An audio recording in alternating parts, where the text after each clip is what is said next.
بسم اللہ الرحمن الرحیم الصلاة والسلام علیک یا رسول اللہ وعلی آلک واصحابک یا حبیب اللہ صلی اللہ تعالی علیہ وسلم۔ دشمن احمد پہ شدت کیجئے، ملحدوں کی کیا مروت کیجئے، غیظ میں جل جائیں بے دینوں کے دل، یا رسول اللہ کی کثرت کیجئے۔ شرک ٹھہرے جس میں تعظیم حبیب، اس برے مذہب پہ لعنت کیجئے۔ برادران اسلام، 15 دسمبر 2023 کو شہر مالیگاؤں میں عائشہ نگر قبرستان کے گیٹ کی افتتاحی تقریب میں فقیر قادری کا بیان ہوا، جس میں ہم نے اپنے بزرگوں کے موقف کا اعلان اس انداز میں کیا کہ جن لوگوں نے اللہ کے رسول صلی اللہ علیہ وآلہ وسلم کی شان میں گستاخی کی، ان پر علماء حرمین شریفین نے کفر کا فتویٰ دیا، جس کو امام اہل سنت سیدی اعلی حضرت رضی اللہ تبارک و تعالیٰ عنہ نے اپنی کتاب حسام الحرمین میں شائع فرمایا۔ جس وقت یہ اعلان ہوا، ظاہر سی بات ہے غیور سنی مسلمانوں نے جو ممبر پر تھے اور پبلک میں تھے، سب نے اس کی تائید اور تصدیق کی۔ اس کے بعد میں سفر پر روانہ ہو گیا۔ کل مجھے اطلاع ملی رات میں کہ میری اس تقریر اور اس اعلان سے کچھ مینڈکیوں کو زکام ہو گیا، اور ایک صاحب جن کا نام مولوی حسنین محفوظ نعمانی دیوبندی بتایا جاتا ہے، انہوں نے مناظرے کا چیلنج کر دیا۔ مولوی حسنین محفوظ نعمانی کا چیلنج مناظرہ علماء اہل سنت کو منظور ہے۔ اگر وہ چیلنج مناظرہ کی تحریر ارسال کر دیں تو الحمدللہ ہم اہل سنت و جماعت اعلی حضرت کے متبع پیروکار کسی مسلمان کو کافر کہنا حرام سمجھتے ہیں، لیکن اگر کوئی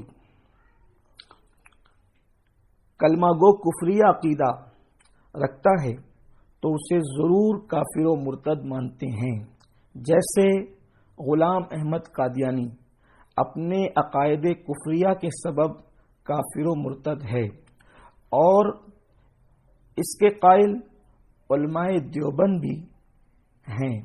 اسی طرح دیوبندیوں کے عقائد باطلہ بھی کفریہ ہیں، لہذا ایسی صورت میں حکم کفر بیان کرنا کسی مسلمان کو کافر کہنا نہ ہوا۔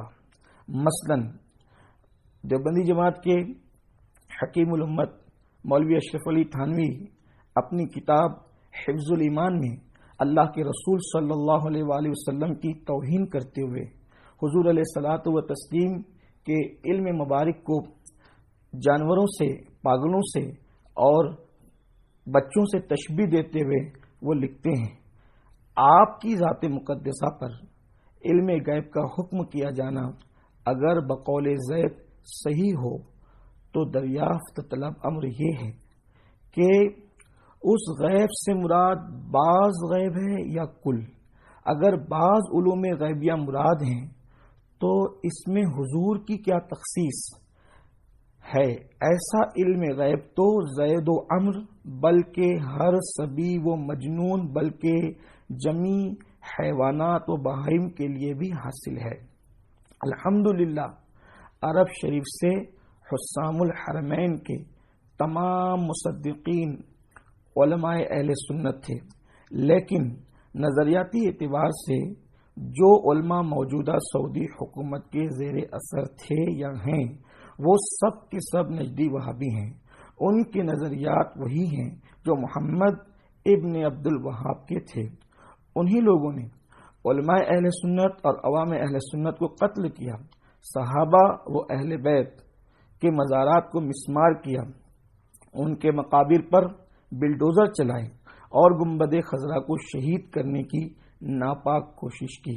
ایسے ظالم، سفاک، قاتل اور صحابہ و اہل بیت کے گستاخ آپ کے نزدیک علماء حق ہو سکتے ہیں، ہم اہل سنت بریلویوں کے نزدیک نہیں۔ اور ہرگز نہیں۔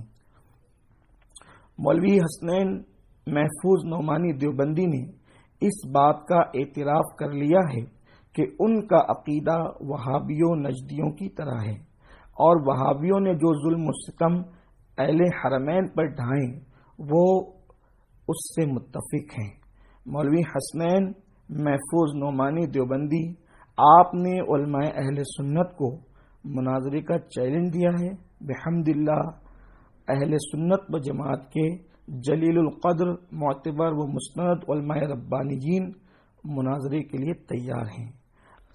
مولوی حسنین صاحب، اب آپ کی ذمہ داری ہے کہ آپ نے جب علماء اہل سنت کو مناظرے کا چیلنج کیا ہے تو اب آپ بھاگیں گے نہیں، اور آپ جرأت دکھائیں گے، اور جلد سے جلد آپ، امید ہے کہ بلکہ 72 گھنٹوں میں ہی جو ہے وہ مناظرے کا تحریری چیلنج ہمیں روانہ کریں گے، اور ہم تحریری طور پر اس کا جواب دیں گے۔